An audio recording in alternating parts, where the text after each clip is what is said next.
ఓం శుక్లాం వరధరం విష్ణుం శశివర్ణం చతుర్భుజం ప్రసన్నవదనం ధ్యాయేత్ సర్వవిఘ్నోపశాంతయే. ఓం గురుబ్రహ్మ గురుర్విష్ణుః గురుదేవో మహేశ్వరः గురుసాక్షాత్ పరబ్రహ్మ తస్మై శ్రీగురవే నమః. ఓం వ్యాసాయ విష్ణురూపాయ వ్యాసరూపాయ విష్ణవే నమో వై బ్రహ్మనిధయే వాసిష్ఠాయ నమో నమః. ఓం నారాయణం నమస్కృత్య నరం చైవ నరోత్తమం దేవీం సరస్వతీం వ్యాసం తతో జయముదీరయేత్. హరి ఓం. ప్రియ భగవద్బంధువులారా, ఆస్తిక మహాశయులారా, విష్ణు పురాణానికి మనం స్వాగతం పలుకుతూ ఆత్మానం రథనం విద్ధి శరీరం రథమేవతు బుద్ధింతు సారథం విద్ధి మనః ప్రగ్రహమేవచ.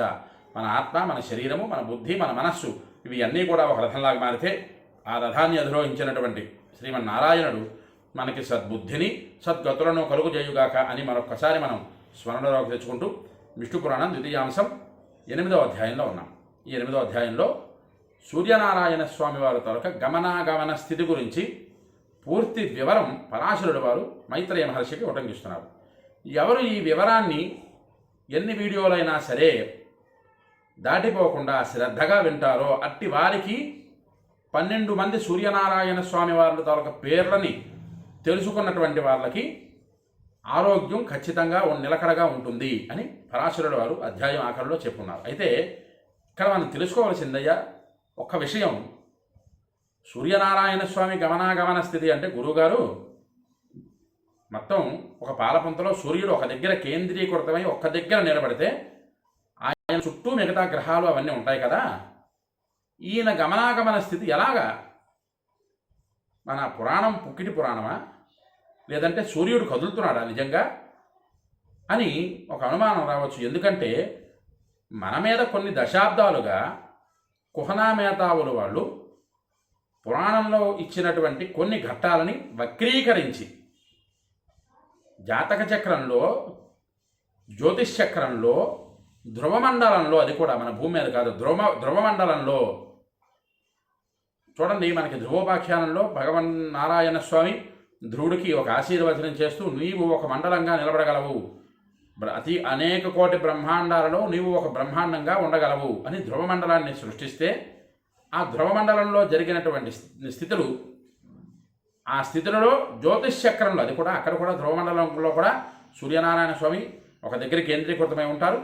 అక్కడ తిరిగేటటువంటి జ్యోతిష్ చక్ర మండలంలో ఏ ప్రకారంగా సూర్యనారాయణ స్వామి వారు తిరుగుతున్నారో ఆ ప్రకారంగా ఇక్కడ కూడా సూర్యనారాయణ స్వామి వారు తిరుగుతున్నారంటూ మనం జాతక చక్రం గురించి, జ్యోతిష్ చక్ర మండలం గురించి చెబుతూ ఉంటే కొంతమంది, చాలామంది సనాతన ధర్మానికి హాని చేసేటటువంటి ఆలోచనతో మీరు చెప్పేదంతా అబద్ధము, సూర్యనారాయణ స్వామి ఒక దగ్గర స్థితంగా నిలబడి ఉంటాడు, ఆయన ఎటు కదలడు, వీళ్ళు మాట మారుస్తున్నారు అని చాలామంది కొన్ని దశాబ్దాలుగా మనకి మన బుర్రల్లో, మన మెదళ్లలో జొప్పించారు. అయితే మనం తెలుసుకోవలసిందల్లా ఒకటే, సూర్యుడు ఒక్క దగ్గర నిలబడినా కిరణాలు తిరుగుతూ ఉంటాయి. భూమి తిరుగుతున్నప్పుడు కిరణం మారుతుంది కదా, ఉదయం, మధ్యాహ్నం, సాయంకాలం, రాత్రి, ఈ 4లో సూర్యనారాయణ స్వామి ద్వారా గమన స్థితి, భూమండల గమన స్థితిలో సూర్యనారాయణ స్వామి ద్వారా కిరణాలు ఒక దగ్గర కేంద్రీకృతం అవ్వవు కదా. అలాగే మన జాతక చక్రంలో కూడా ఉత్తరాయణం, దక్షిణాయనం, అలాగే మకర రాశి నుంచి కర్కాటక రాశి వరకు ఉత్తరాయణం అని, కర్కాటకం నుంచి మకరం వరకు దక్షిణాయనం అని చెప్పారు. ఈ అయనాల, ఈ దక్షిణాయన ఉత్తరాయణాల కోసం చెబుతూ ఉన్న సందర్భంలో సూర్య గమనము, ఆ సూర్యనారాయణ స్వామి తిరుగుతూ ఉన్నాడు అనేటటువంటి ఆ ఒక్క పదం పట్టుకొని మన పురాణాన్ని పూర్తిగా పక్కతో పట్టించినటువంటి ప్రముఖులు చాలామంది కొన్ని దశాబ్దాలుగా ఉన్నారు. కానీ వాటన్నిటికీ ఒక చెంప పెట్టు ఇక్కడ పరాశరుడు వారు చెప్పేటటువంటి ఈ అధ్యాయం.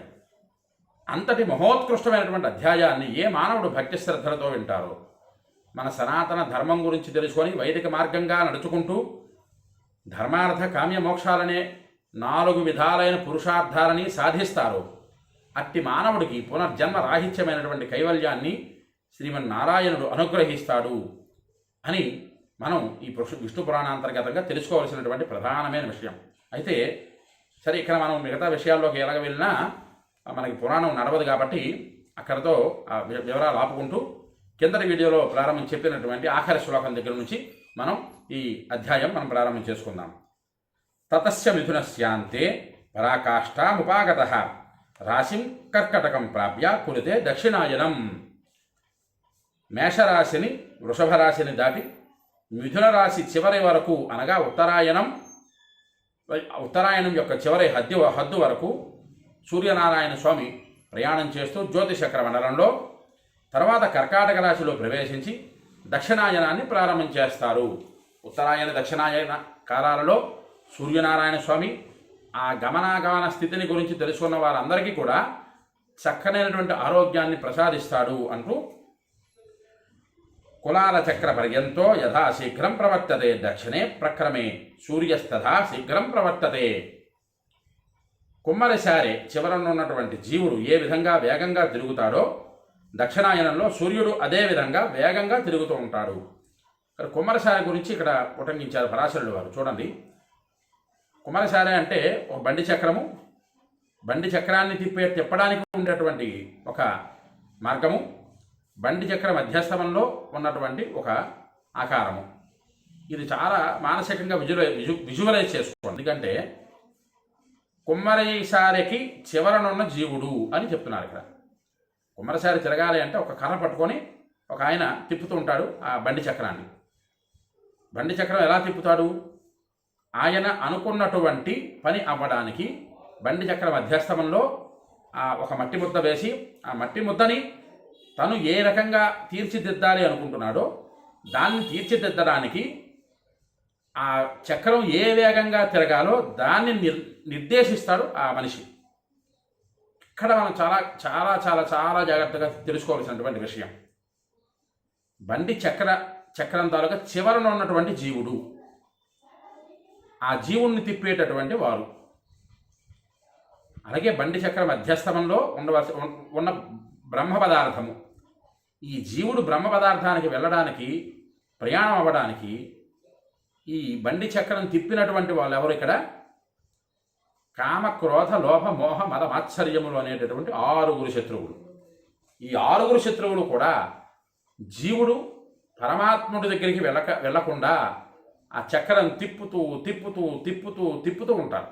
అలాగే ఇక్కడ మనం తెలుసుకోవాల్సినటువంటి విషయం, ఈ కుమ్మరశారి కూడా జీవుడు ఏ విధంగా వేగంగా తిరుగుతూ ఉంటాడో దక్షిణాయనంలో పరమాత్మ అయినటువంటి సూర్యనారాయణ స్వామి అదే విధంగా తిరుగుతూ ఉంటాడు.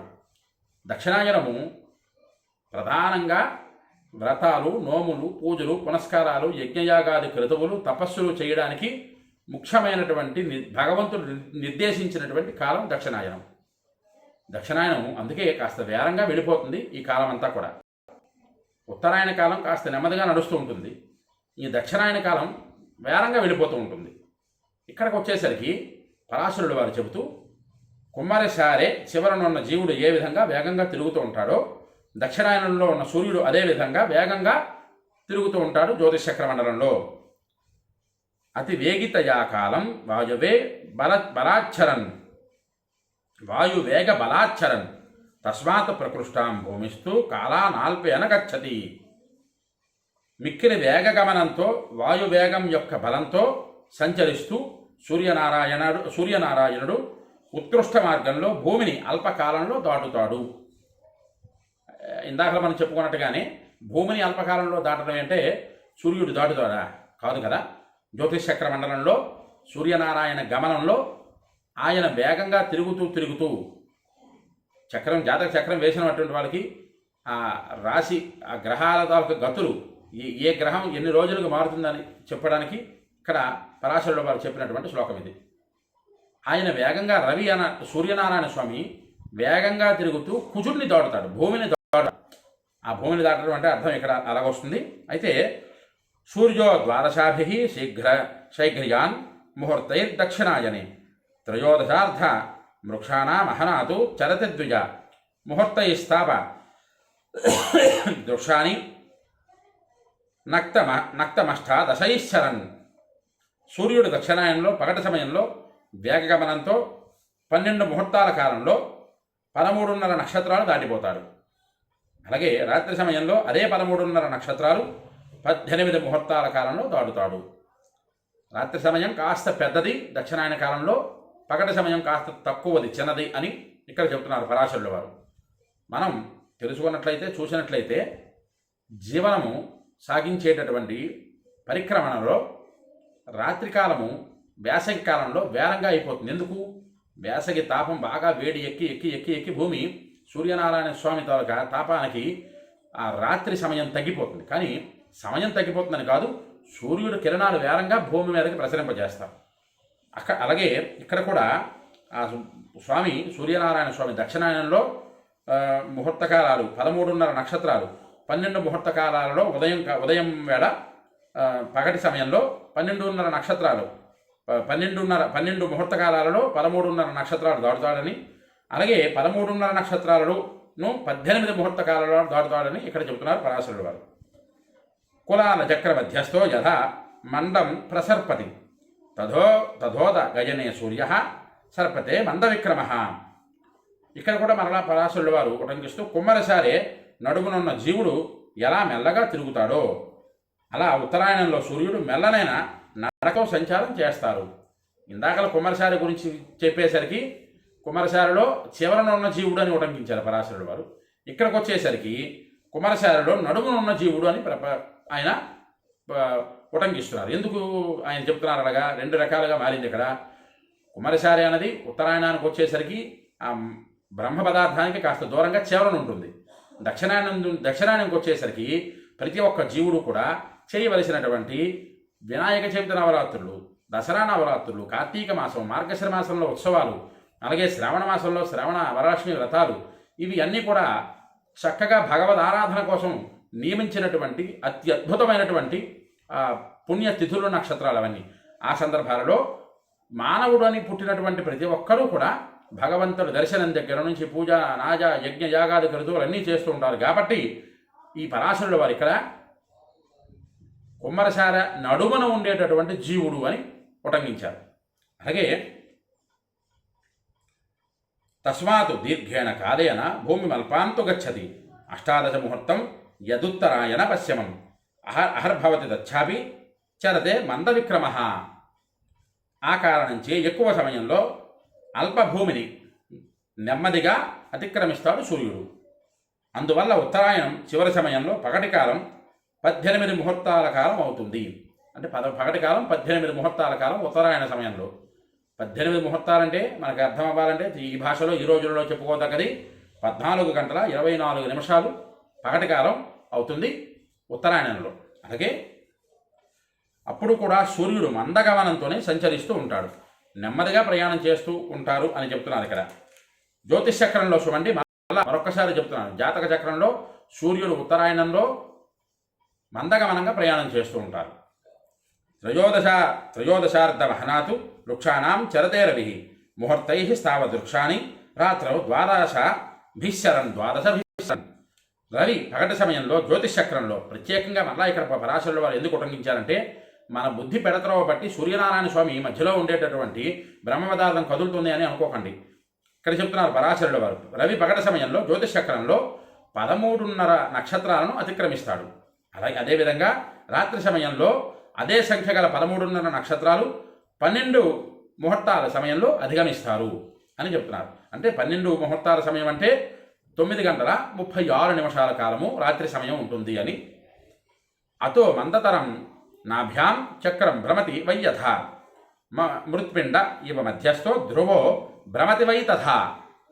కాబట్టి చక్రం అంటే కుమ్మరసార నాభియందు మిక్కిలి నెమ్మదిగా తిరుగుతున్నట్లు అక్కడ మధ్యలో ఉన్న మట్టి ముద్దలాగే జ్యోతిష్ చక్రం మధ్యలో ఉన్న ధ్రువుడు కూడా నెమ్మదిగా తిరుగుతూ ఉంటారు. ఇంతవరకు చెప్పిందంతా కూడా ధ్రువమండలంలో ఉండేటటువంటి సూర్యనారాయణ స్వామి వారి గమనము. ఒక్క ధ్రువమండలమే కాదు, మొత్తం ఎన్ని బ్రహ్మాండ మండలాలు ఉన్నాయో అన్ని మండలాల్లోని కూడా సూర్యనారాయణ స్వామి గమనము ఇంచుమించుగా ఇలాగే ఉంటుంది. జ్యోతిష్ చక్రాల్లో మన జాతక చక్రాలలో కూడా సూర్యనారాయణ స్వామి దొరక గమనాగమన స్థితి ఇలాగే ఉంటుంది. ఎవరు ఈ గమనాన్ని వింటారో, ఎవరు ధ్రువమండలంలో ఉండేటటువంటి సూర్యనారాయణ స్వామి వారి గురించి తెలుసుకోవాలని ప్రాకులాడతారో వారికి ఖచ్చితంగా సూర్యభగవానుడు ఆరోగ్యాన్ని ప్రసాదిస్తాడు అని మరొక్కసారి చెప్పుకుంటూ, కులాల చక్ర నాభిస్తూ యథా తత్రైవ వర్తతే ధ్రువస్తథాహి మైత్రేయ తత్రైవ పరివర్తతే. కుమ్మరి చక్రం యొక్క నాభి ఏ విధంగా అక్కడే ఉంటుందో అదేవిధంగా ధ్రువుడు కూడా అక్కడే నిలబడి తిరుగుతూ ఉంటాడు. ఉభయో కాష్టయోర్మధ్యే భ్రమతో మండలానిదు దివా నక్తంచ సూర్యస్య మంద శీఘ్రం చ వైగతి. ఈ విధంగా ఉత్తర దక్షిణాల రెండింట హద్దుల మధ్య మండలాకారంగా పరిభ్రమిస్తూ ఉండేటటువంటి సూర్యగమనం పగలు రాత్రి వేగంగానో మందంగానో ఉంటూ ఉంటుంది అని చెప్తున్నారు. దక్షిణాయనంలో ఒక రకంగా, ఉత్తరాయణంలో మరొక రకంగా జాతక చక్రంలో సూర్యనారాయణ స్వామి తిరుగుతూ ఉంటారు అని చెప్తున్నారు. మందాహిని యస్మిన్నయనే శీఘ్ర నక్తం తథాగతి శీఘ్రానసి యథాచాస్య తథా మందా దివాగతి. ఏ అయనంలో సూర్యగమనం పగలు మందంగా ఉంటుందో ఆ సమయంలో రాత్రివేళ గమనం వేగంగా ఉంటుంది. పగటి వేళ గమనం వేగంగా ఉంటే రాత్రి సమయంలో సూర్యగమనం తగ్గుతుంది అంటున్నారు, మెల్లగా ఉంటుంది అని చెబుతూ ఏక ప్రమాణమేవైష మార్గం యాతి దివాకర అహోరాత్రేణ యో భుంక్తే సమస్త రాశయోద్విజ. ఈ దివాకరుడు ఎల్లప్పుడూ ఒకే ప్రమాణం గల మార్గంలో ప్రయాణం చేస్తూ ఉంటాడు. ఒక రాత్రి ఒక పగలు కలిస్తే ఉండే రోజులో 12 రాశులను అతిక్రమిస్తాడు. 12 రాశులను 12 నక్షత్రాలను ఆ సూర్యనారాయణ స్వామి వారు అతిక్రమిస్తూ ఉంటారు. షడేవ రాశీన్ యో భుంక్తే రాత్ర వన్యాంశ షడ్దిన రాశి ప్రమాణ జనిత దీర్ఘ హ్రస్వాత్మమా దినే తథా నిశాయాం రాశీనాం ప్రమాణై లఘు దీర్ఘిత. సూర్యుడు పగటి వేళ 6 రాశులను, రాత్రి సమయంలో మిగిలిన 6 రాశులను అతిక్రమిస్తూ ఉంటాడు. రాశి యొక్క ప్రమాణాన్ని బట్టి పగటికి పొడవు కూర్చ ఏర్పడతాయి. అలాగే రాశి ప్రమాణాన్ని అనుసరించే రాత్రికి హ్రస్వ దీర్ఘాలు ఏర్పడుతూ ఉంటాయి. ఇంకా సూర్యనారాయణ స్వామి వారి గురించి అద్భుతంగా, ఆయన గమనాగమన స్థితి గురించి అద్భుతంగా పరాశరుడు వారు ఇంకా ఉటంకిస్తూ చెబుతున్నారు. అంచేత సూర్య గమనం గురించి, సూర్యనారాయణ స్వామి తాలూకా ప్రకృతి వర్ణనం గురించి, సూర్యనారాయణ స్వామి వారి తాలూకా అనుగ్రహ ఆశీర్వాదనం గురించి ఎవరైతే తెలుసుకుంటారో వారికి ఖచ్చితంగా ఆ సూర్య భగవానుడు ఆరోగ్యాన్ని ఇస్తాడు అని మరొకసారి తెలుసుకుంటూ, ఎవరికైతే ఈ వీడియో నచ్చుతుందో వారందరూ కూడా లైక్ చేయండి, షేర్ చేయండి, మీ అమూల్యమైన మాటలను కామెంట్ రూపంలో పంపించండి. విష్ణు పురాణాన్ని మీరు వినండి, తరించండి, 10 మంది చేత వినింపజేసి తరింపజేయండి. హరి ఓం స్వస్తి.